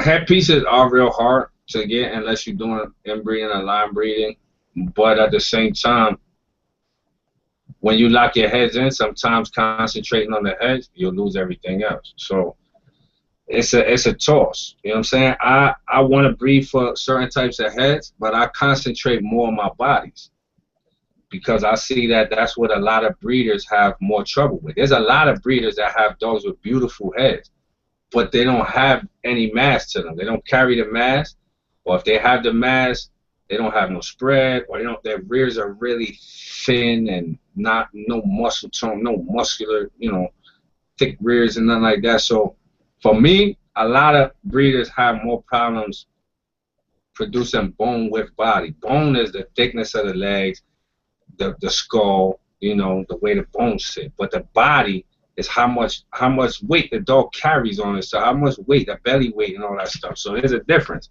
And I'm concentrating more on the bone and the body, and my heads will fall in place as they go. One thing about Fanta, he was the same way when he was a puppy. His head was really tiny, his body was super huge. But if you look at Lingo, same way, but now her head is starting to grow in. That's the way my blood works. I want to shorten out my muzzles, but I'm not going to concentrate on trying to fix heads and lose my body. You know what I'm saying? I'll add it in as I go and change it slowly. When you concentrate on one trait, whether it's color or height, if you look at a lot of people who breed pockets, their pockets don't have any substance to them. They're short as hell. They don't have any substance to them. You see people that breed for heads, their heads will be beautiful, but the dogs don't carry any substance. So I don't like to concentrate on one thing. But as far as the percentage, that's why I don't breed genotype. I don't breed pets with these dogs. I breed strictly on the way the dogs look compared to one another, and when I put my breedings together, which is why my puppies, instead of having one badass puppy with thick body and bone and everything in my litter, I usually have one puppy that don't have no bone and no body, and all my other puppies are the same thickness. So that's why I breed phenotype as opposed to genotype. You want to touch that, Cayenne, before we go back? Yeah, no, I mean, I definitely have been one to prefer the structure in the rears with the dogs as opposed to the head pieces. I really feel like what you said, you know, you get your body and your structure's good, and you know you can work on your head pieces as you go. And like you said, I mean, having one or two out of a litter that don't make the cut, you know, they should be just sold to pet homes. You know what I mean? If that's not if they're not the goal at hand, you know.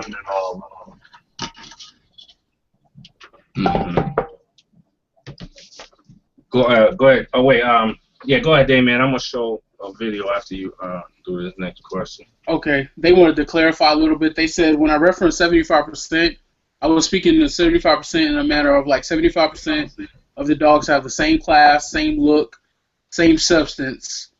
Is that what you guys consider a successful litter? Not head pieces and things like that, but there's basically 75% of the litters that look the same, pretty much. Right, I got you. Okay, I'm about to show this video real quick, right? When you take pockets to pockets that come off of pockets that, you know, carry all the dogs carry the substance that you're looking for, then that's when you get those type of litters. It's not a guessing game. Like I mean, nothing is guaranteed, but if you put your breedings together like that, then you'll get that. I mean, this breed is not consistent enough to be able to breed off a pet. You can't. Everybody's stuff looks different. If you look at this litter right here, all the puppies in the litter except for one puppy carry the bone and mass that I was going for with this breeding. They all carry, and they all kept it throughout the stages that they're going through. Only one puppy, which I knew right away, didn't carry it. I think it's in this video. It's a blue and white puppy. This puppy over here. She's the only puppy out of the whole litter. She's not like scrawny classic style. She doesn't carry the bone and the mass. You see her right here. She doesn't carry the bone and the mass of the other puppies. But my whole litter's pocket, there's no standards in this litter. There's no classics in this litter at all. And it was 8 puppies. Surviving puppies, 8 surviving puppies, and every last one of them carried the bone and mass that I was going for because I didn't breed on pet. I bred them on the looks. When I put my breedings together, I don't breed off of a pet. You can't, not with these dogs. Go ahead, Damien.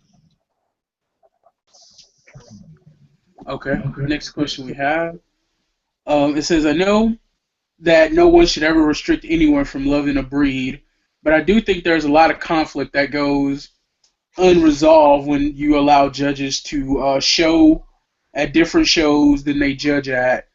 With that being said, is there any particular way you guys see that becoming an issue that would be removed from the American Bully community because the love they have for the dogs obviously leads to them wanting to show, but I don't think it's really beneficial for a judge to be able to show and to be able to judge, even if it's different shows. Okay, this is the problem. The same thing with the breeders, how there's nobody telling them they can't do it. Judges don't make no money. They get their trips paid for, they get their hotels paid for, might get a meal or something, and make a couple dollars. So they make their money by doing whatever they do at the show. As long as the people up here ain't saying shit, it ain't gonna change. That's the bottom line. It's all over the internet, and everybody knows about it. So it has to come from here. It can't come from, if you're a judge, right? You got the owner of the registry, you got the people that work in the offices, right? Then you got the reps, because they're the ones that throw the shows, and then you got the judges. So unless it comes from up here, it's not gonna matter. You under everybody else. You under everybody in the ABKC. If you're affiliated with the ABKC, then you're on a higher tier than everybody that attends the shows, which means that your opinion don't mean shit. As long as the people above them ain't saying shit, your opinion don't mean nothing. So it's not going to change. So the judges can show their dogs. has to do with integrity and having to pay for the things that you do. If there's no repercussions to the shit that you're doing, it's not gonna change. So there's no reason why a judge can't show their dogs, even though they're judging. It just has to do with the fact that there's nobody telling them that they can't do what they want, just like there's nobody telling breeders they can't do what the fuck they want. Cayenne? Yeah, I mean, I agree with the fact that I feel that, you know, it is probably a conflict of interest to show or have your dog shown at a show or an event with multiple shows that you're at. But everything else, I'm good with. Like, I mean, they got in this breed because they love it and they want to expo their dogs too. I'm all for that, you know. So as far as how that question was, I mean, I personally feel like, you know, as long as it's not at the show that they're judging, I'm all for it. You know, them showing and expoing their dogs. Right. Go ahead, Damien. Okay, the next question is, do either one of you guys have aspirations to be involved in any registry in a different capacity as other than a breeder? Go ahead, Kyle. No. I mean, I really don't. I work on Saturdays, and being a judge is something that's never particularly interested me at all. I have a lot of respect for them, but it's just not something that, you know, my career would allow. And plus, I just don't have that much interest in going and judging also. I thought about it. I was asked to do it. I turned it down. I thought about doing it, but I like to show my dogs.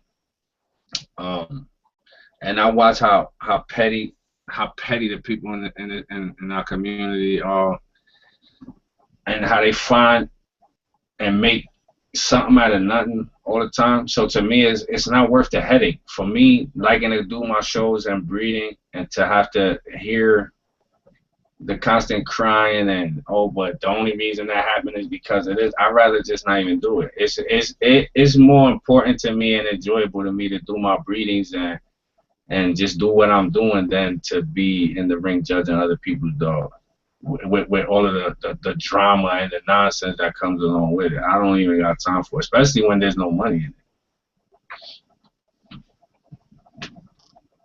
it. Go ahead, Cayenne, you wanted to touch that? Though my man took his glasses on.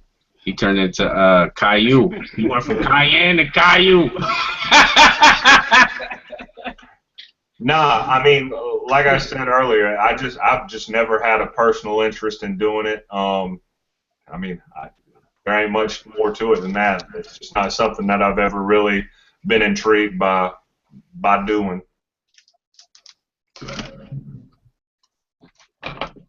Okay, go ahead, Damien. Okay, next question is, how do you guys feel about exercising a pregnant female when she's close to, I guess, having the puppies? I guess that's what they were trying to say. You don't want to exercise a pregnant female, but she can do all of the stuff that she was doing before she got pregnant if that's what she was doing. Like, if you weren't taking her on long walks before she got pregnant, then don't do it while she's pregnant. But if she's used to going on long walks, then you can let her do it. She'll know, like, her natural instincts will tell her that it's not a good idea to go run around, you know, when they start getting into that time frame where they're going to start delivering. Their stomach is hanging so low, they don't have the movement, so they're not going to overexert themselves. But as far as if you walk your dog every day, then if she's pregnant, you can walk her, just don't walk as far. You don't want to put as much strain on her. Cayenne? No, I feel the same way. It's one of those deals where towards the end of it, you know, I don't want her to do anything out of her physical comfort zone. And like you said, I mean, she'll be able to, you know, tell, her body will tell her, and she'll be able to see it. You know, as far as that kind of stuff goes. Okay. Okay, Lawrence, we got a question. How many weeks do you wait to stop giving your puppies that Ultra 24, Lawrence? I give it to them till the bag run out. So if I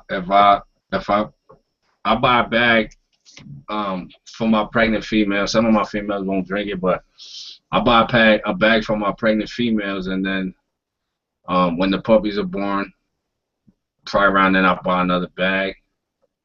I'll probably buy 3 bags while they're young, but the last bag I'll buy is when they're around 12 weeks, if they still here. Or my puppies, that'll be the last bag I buy, and then I'll keep giving it to them until the bag runs out. I don't buy another bag after that. Cayenne, do you use that? Do you use Ultra 24, Cayenne? You're muted. Yeah, You're still muted, Cayenne. Sorry, guys. No, I don't use Ultra 24. I'm looking it up right now. I haven't heard of it. It's a milk replacer.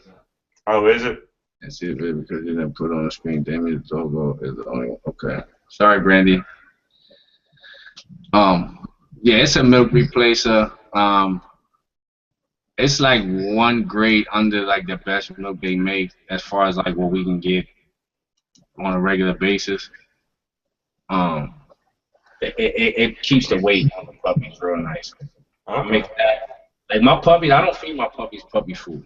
I never feed my puppies puppy food. Ever since I had that issue with the diamond puppy with the diarrhea, severe diarrhea from that crap,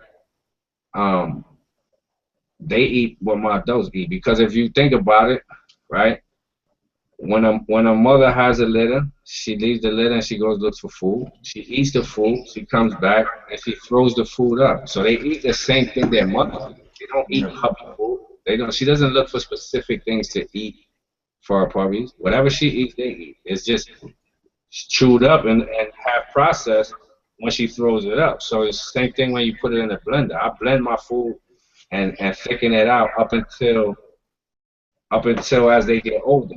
Like when they turn 3.5 weeks, I'll start blending the food up, and I'll make it real watery so they can lap it up. And then as the weeks go on, I'll make it thicker and thicker till I'm just not putting it in the blender anymore. So their teeth are in and they're strong enough to crush the dog food, then I won't blend it anymore.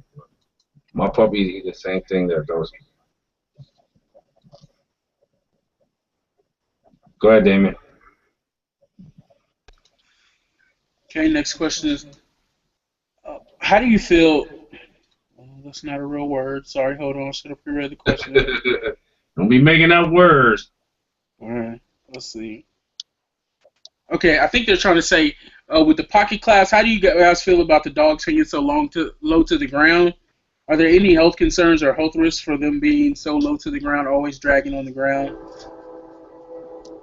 Are they talking about pockets or micros? Because there's a difference. Micros are not American bullies. So if you're talking about pocket American bullies, I don't really see too many pocket American bullies with their belly scraping on the ground. I mean, right now, she doesn't belong to me. She belongs to PBK Jen. Got a 12-inch female downstairs, full grown, 3 years old. She's 12 inches tall, real 12 inches, not like these dudes who be lying about how tall their dogs are. So her belly's nowhere near the ground. People need to learn what is a lie and what's the truth. But micro dogs are not American bullies. Exotics are not American bullies. So if you're talking about American bullies, then you're not going to see that. Cayenne? No, I completely agree with you. I mean, if you go and you see at shows and look at the pocket class, I mean, it should be pretty congruent as far as looks-wise, you know, with the rest of the breed. Anything that has, you know, that's that low to the ground, it's got a lot of bulldog right there up front. And like you said, it can't even really be classified as an American bully. People don't understand. You can get pockets. Somebody, yeah. You can get pockets without getting all those crazy ass flaws. Come here, mama. Lingo is about 12 inches now. Her stomach doesn't hang that too, so she might fuck around and break that. I was gonna put it on the table. You can get pockets without getting all those crazy ass flaws and the belly's hanging down to the ground. Still get the spread and do all of that without breeding F1s into your program. Okay?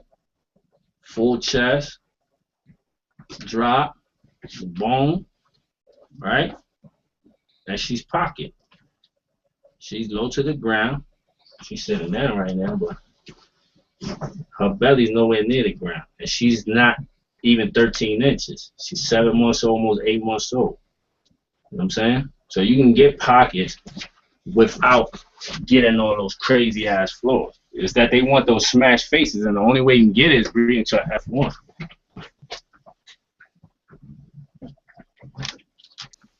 Okay. Cayenne, are you gonna touch on that or no? I mean, I feel what he said is completely right. I mean, you know, you're not gonna get those exaggerated features, you know, without a heavy bulldog influence or a majority bulldog influence, and that's just not what you see in the pocket class. It shows. I mean, I like he said. I mean, that's something you'd see more of that show that Lawrence posted up earlier. Those are not American bullies. Yeah, that's exactly Exotics right. are not American bullies. Most exotics are shorty bulls, Frenchies, and some American bullies. But people think just because those exotics have tails that they're American bullies. Shorty bulls throw tails too. People don't know that. I didn't know that, but my man breeds shorty bulls, and he has to get the tails down. So just because, I mean, you crossing English bulldogs and shorty bulls and French bulldogs, and they're taking the offspring that have the most exaggerated traits they can and putting them with other dogs that carry those traits. And when you got dumbass people commenting about how badass it is, you got other people that follow. But if you look at these dogs, there's no way you can know anything about dogs and think that that would make sense to put these two dogs together. Go ahead, Damien. Or you want to hit that, Cayenne? Yeah, I mean, I just feel like if you do want a dog with that much substance, there's already plenty of dogs that are more healthy than what was showcased earlier in that video. That, you know, because there are, you know, some Brahma breeders that are breeding some very nice stuff. That, I mean, they have videos out like you were discussing that exhibit and their athletic ability, and I just definitely feel like, you know, there is some nice bullier dogs than American bullies out there, different breeds. You know, why not just go with that instead of getting something that's bullying and correct? There's plenty of stuff that's bullying and correct that are different breeds out there. That's just how I feel. Well, when you got somebody who looks at English bulldog and says, let me see if I can make it this big, right? The dog is this big. I'm not gonna say the dog. Everybody knows it's a little fucking bulldog. It's supposed to be an English bulldog. There's no way that an English bulldog can get this small without adding something to it. But look at the traits. I see people watch videos of dogs. If the dog has to hold his head like this to see straight because his eyes are sticking out so far like that, why would you breed to a dog like that? You know what I'm saying? If the dog is struggling just to bark, just to walk, why would you breed to a dog like that? Why would you buy a dog like that? Why would you look at a dog and say, man, that dog is badass, I want a puppy off of that? Something that you're going to have to carry around. You seen the vet. She'll be back on again. You know what I'm saying? She'll tell you how many people come in there with these dogs, and she's telling them from a medical standpoint what's wrong with these dogs, and they don't care. They still want to do the breeding, and they don't care. You know what I mean? Because there's dumbasses that pay a lot of money for dogs like that. That can't do nothing. I'm not saying I want my dog to go out and hunt hogs or even to run around with me and go jogging. I'm not saying that. I'm saying that the dog should be able to run up and down the stairs and go take a shit. You know what I'm saying? The dog should be able to eat without assistance, stand without assistance, walk without assistance, breathe without dying. Like any type of exertion, the dog is overheating. That's basic. Cayenne? You know, I do want a functional dog that it can go jogging with me if I do want to go jogging. It's weird with this breed and the fact that the only other breeds that have such a variety in looks are performance bred dogs that they have no, I mean, there is a standard, but at the end of the day, performance bred dogs, meaning, you know, actual working huskies, actual, you know, different types of beagles and such, you know, at the end of the day, they're there for rabbit hunting and the most successful, and they really don't care. I mean, there is a standard, but they really want the performance over everything.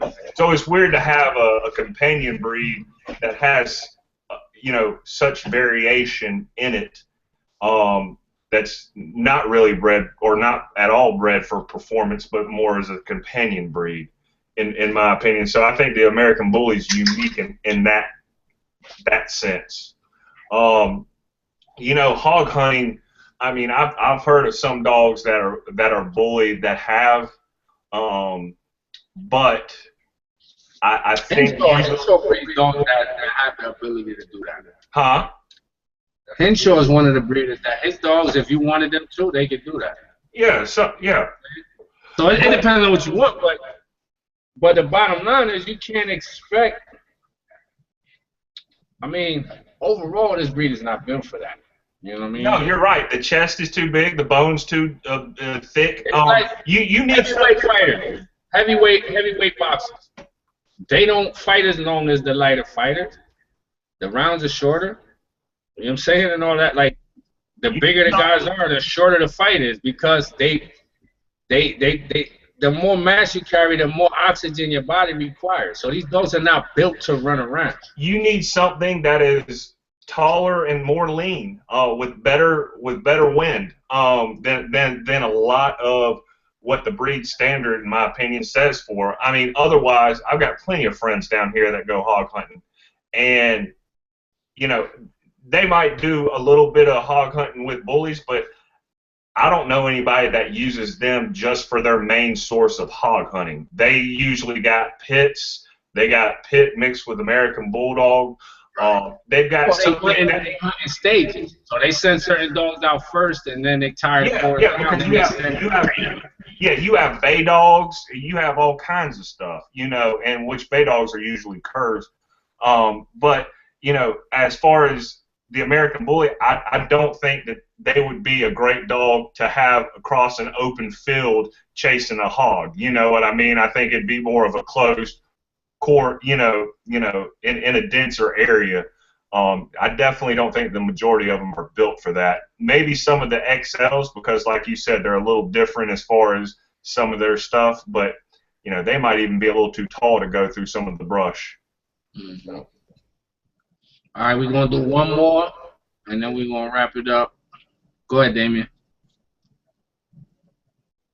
Okay, it says, given the current climate of the American Bully, is there really still a place for extreme dogs or super exaggerated dogs?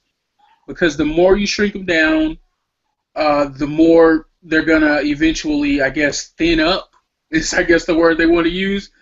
So they're asking, is there really a place for, you know, the extreme aspect of the breed?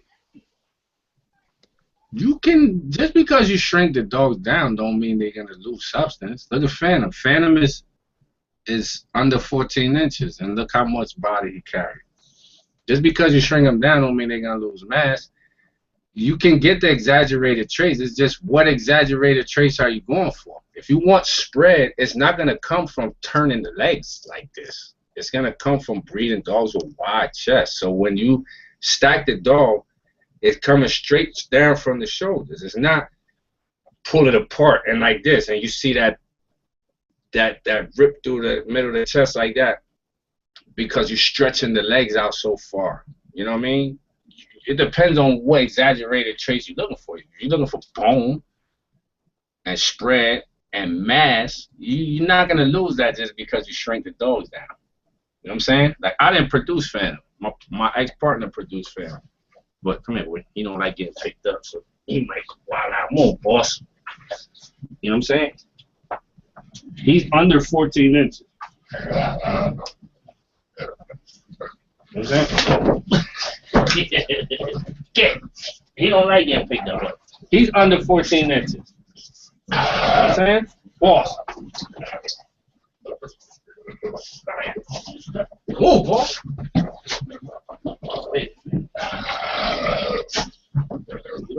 You won't lose the mass just because you shrink the dog.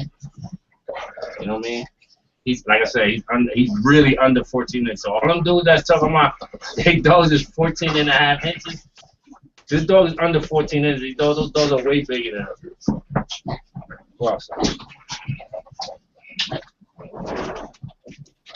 What was the question again, Damien?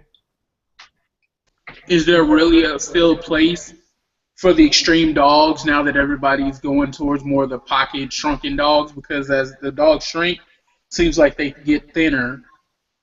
So that was the question. Is there really still a place for extreme dogs?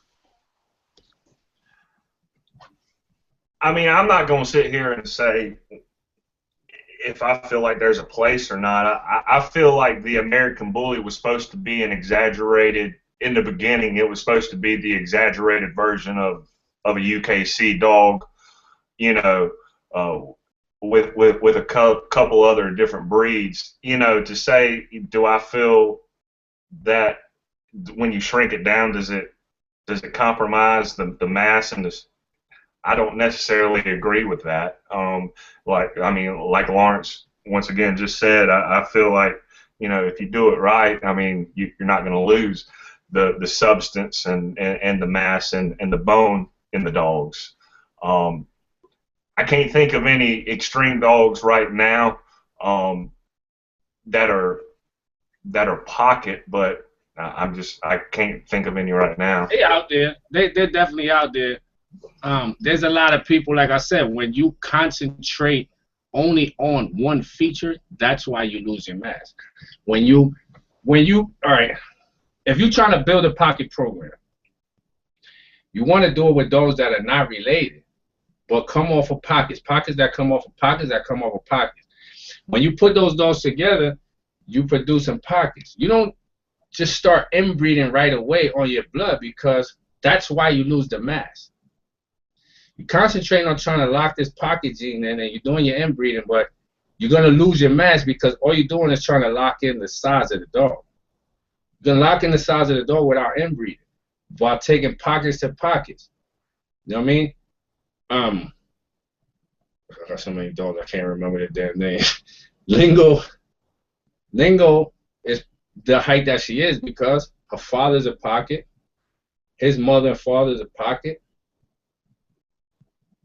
her mother's a pocket, her father's is Gold Bullion. Everybody know how short Gold Bullion was. You know what I mean? Bred to Lady Gaga. Lady Gaga was like 14 and a half inches, so it's all pockets there. Then she's so extreme because if you look at all the females in her pet, all the females in the first 3 generations of her pet are built extreme females.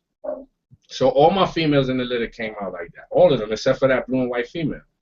They all came out extreme because you got Champion Kendra, extreme bitch, real extreme. You got Lady Gaga. Lady Gaga, I had her before she died. She was so thick and wide in the shoulders, like Lingo, that she made my males look small, which is why I never took pictures of her sitting next to my males or standing next to my males, because she took away from my males. She was so extreme. Then you got Sadie. Sadie's the same way. She has really big shoulders. She got the crest on the neck, a lot of bone, and decent body. And she's really short. So putting those dogs together is why Lingo came out the way she did. So you don't have to inbreed and only pick the weak pockets to keep your dog short. You can still breed for the mass. If all the dogs in the pair first 3 generations carry that mass and are all pockets, that's all they're made of. When you put those dogs together, those puppies can't really come out like anything else because that's all they made of throughout their pair. So that's why I don't breed through pair. If you say 2 times whatever, 2 times Phantom, I don't want to see nobody else's dog because people be crying. 2 times Phantom. The dogs that you choose to breed 2 times off of Phantom should carry the traits that you like about Phantom, not just be a product of Phantom, because all you're doing is stacking paperwork and you're not going to get that look. Just because it's off of that dog doesn't mean that you're going to pull that look from that dog if it doesn't carry that look physically with this breed. It's too many different looks. So if you like Phantom, then you want the dog that you choose off of him to carry those traits if you want to go ahead and produce that again yourself later. Not because it's his son, you're going to get that. So when you put your pockets together, that's how you want to line it up. When I breed, that's how I line it up. Let me say it that way. I put pockets with pockets. They both carry bone. They both got the drop I want. They both got the shoulders I want. You know what I mean? Head-wise, it's a little harder. But body-wise, you locking it in generations in, you can't get nothing else out of the dogs. We're going to let Cayenne touch on that, and then we're going to wrap it up. Well, I definitely feel like breeding looks to looks is a good way to go, especially if you're trying to lock in a certain style, size. I do feel like breeding looks to looks is the way to go. I also, a little bit feel like, it has to do with what Lawrence said, what's in the pedigree. If there are pockets or standards, whatever you're breeding for, I think there's enough variation in the breed where, and different programs going on where, outcross into a dog that has the look that you're preferring, whether it be pocket, standard, XL. I think there's enough different strains of the different blood out there now which is nice that you don't have to, just off the jump, just go and do a very extreme inbreeding or line breeding, because if you are breeding a dog just because it is off of one, if it's a classic and you're trying to do pockets, you're not going to do anything but add more inconsistency to that litter you're talking about, and you're not going to end up with what that guy was saying earlier about a majority consistent litter. You're going to have it from A to Z, and you already have that in the breed anyway. But like what Lawrence said, if you're breeding, a Gotti line pocket to a Paco pocket, for your outcross, and you go from there, and it just keeps on lining up generationally, then you're going to have a very much more consistent look, 9 out of 10 times, than if you just, breed a dog because it's off of Triple Grand Champion pocket dog. Well, he might throw classics a lot, if depending on what you breed it to. Yeah. You breed into dogs because of names or pet, or looking at pairs because it's a pretty piece of paper. That's all it is. 3 times this and 3 times that. Look at the dog, man. Stop looking at the paperwork and look at the dog. The dog doesn't carry any of the traits. See people promoting Dax dogs all the time that don't look anything like Dax. Why wouldn't you say it's off for the mother? Like, why wouldn't you promote it as what it is? If it looks like the mother's blood, then that's the way you should promote the dog. You promoting the dog as a Dax son, you're just trying to ride off of the name of the dog and hoping that people are going to bite because of the pet. But if he looks more like his mom, that's the blood you're going to be breeding towards when you breed that dog. Or I should say the look that you're going to be breeding towards when you breed that dog is the look that it carries, which may be from the mother's pet and not the father's pet.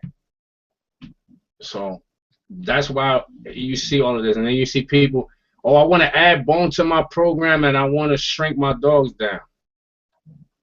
So you want to take a pocket, a 13-inch dog or 14-inch dog to your 18-inch bitch, and you think that what's going to happen is you're going to get short bully dogs, and that's not what's going to happen. What's going to happen is you'll probably get some dogs with really long back legs and short front legs. You'll get dogs that are really short with short legs with really long backs, which means that it's like having an XL dog that has short legs. So when you breed that dog, you're going to get big dogs out of that dog. The whole litter will be inconsistent. You'll get one hot male out or one hot female out of the litter. You'll breed that dog, and it won't produce anything consistent because none of the litter was consistent. So it's made up of a bunch of different stuff. If all your puppies look the same, then that means when you breed that dog, you should expect that that dog is going to produce that look because that's what it's made of. All his brothers and sisters look the same way. That's what the dog is. He's short, he's wide, he's boned up. All sisters and brothers short, wide, and boned up. So you can expect that that's what he's going to throw if he's paired up with the right bitch, or vice versa if she's paired up with the right male. We could do this shit all night. It's crazy, right? You're a guy, and then we go close it out. No, I mean, I feel that, you know, if you look at the XL breeders, I mean, a lot of them have a consistent and congruent size with one another within their programs. And if you look at a lot of the pocket breeders, and what do a lot of them do? They only breed to XLs or they only breed to pockets. And I really think that, you know, the proof's in the pudding on that kind of stuff. You know, because between King Lion, Whopper, Dagger, Camelot, you know, you're talking about XL dogs that when I'm thinking of them, I'm thinking of those strains. And I know there's some XL, you know, Gotti and Edge dogs out there, but when I'm thinking of XLs, I'm thinking of that, you know, the blue line, that kind of stuff. Or you're thinking of pockets, you know, your particular blood you're running, or Paco blood, or, you know, this or that. I mean, most people are breeding towards the look of the dog, in my opinion, and, you know, they're breeding two light dogs together, and I think that is a large way to get the consistency you want in this breed. Now, I guess the thing that I would say is the harder part would be finding what you like and a good source of getting what you like. There's plenty of bully stuff out there, but it's, you know, what's your ideal notion of the dog, and, you know, who else has the ideal notion or pretty close to the ideal of what your goal is at hand, and how could someone else's program benefit yours in the future. And I think also a lot of people think of it as in a one breeding thing. It ain't always a one breeding thing. This is a trial and tribulation by error thing. It's if it was easy, everybody would do it and have consistency all the time. And It is people not. It's just people not willing to. So you got me. Not willing to take the time to learn it. It's not hard. It took me 6 years to learn, but you got to be willing to learn it, because then you'll start to see, like, it's not all about the pet. We so conditioned to think that, because that's what we heard for so many years. It's the pet, the pet, the pet, the pet. It's not the pet, because you gotta have a beautiful pet and a really shitty ass dog. So, but with that, we're gonna be out. We're only gonna do it on Fridays from now on. So we'll be back on Friday at 9 o'clock. Hopefully Tony will have his situation straightened out. I appreciate you showing up, Cayenne. As always, Damien, I appreciate you, man. We'll be back. If anybody got a topic they want to talk about, hit us up. I think the next show, what we're gonna do is we're gonna talk about pets. We're gonna talk about pets and how easy it is to misunderstand what a pet really is. and the bloodline and all of that stuff, because people don't understand that the owner of the female is gonna be the one in control of what those puppies is gonna be labeled as. So we'll talk about that on the next show, though. We'll go back into some old peds and break down some misconceptions about that.